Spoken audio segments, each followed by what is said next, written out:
Watchers Janice in Derbyshire. Now, for many of us today, it's going to be a dry day and also a sunny one with almost wall-to-wall blue skies. There's quite a keen breeze, though, and you can see why. High pressure's in charge of our weather, the wind in the air around it, the clockwise direction coming straight in off a cold North Sea.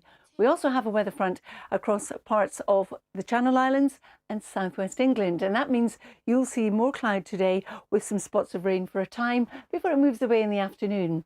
Now, we've had some early cloud which is continuing to burn away, and for most it's going to be a sunny day, a brisk wind, gusts of wind inland as much as maybe 35-40 miles an hour. These are the average wind speeds, but in exposed coasts and on the hills, the gusts will be more than that. Now, we've got the North Sea temperatures on this chart because the North Sea is still cold, and there's a long sea track that this wind is following. So it's picking up some of the coldness from the North Sea and bringing it to our shores. You can see the temperatures tend to about 13 degrees, but it will feel colder than that because of that easterly wind.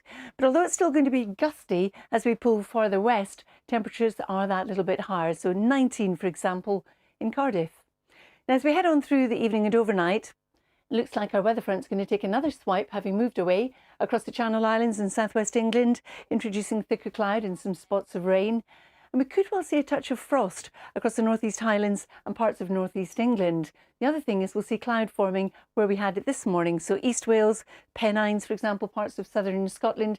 But tomorrow that too will burn away quite rapidly.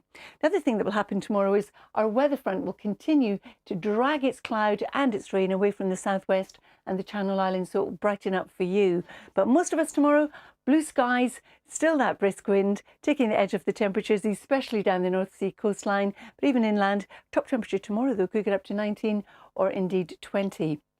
Now, as we move into Wednesday and Thursday, our high pressure starts to decline. Look how the isobars become much wider spaced apart. So it's not going to be as windy, and that does mean that it's not going to feel as cold. So as we move into Thursday, somewhere could hit 24 or 25, more likely in the southeast. But look at the trend. It is going to turn cooler, and there's the risk on Sunday that we could see some widespread rain, but still a lot to play for. Liv and Dan. Thank you, Carol. Thank you very much. Good morning. It's 8:30. It's Monday morning.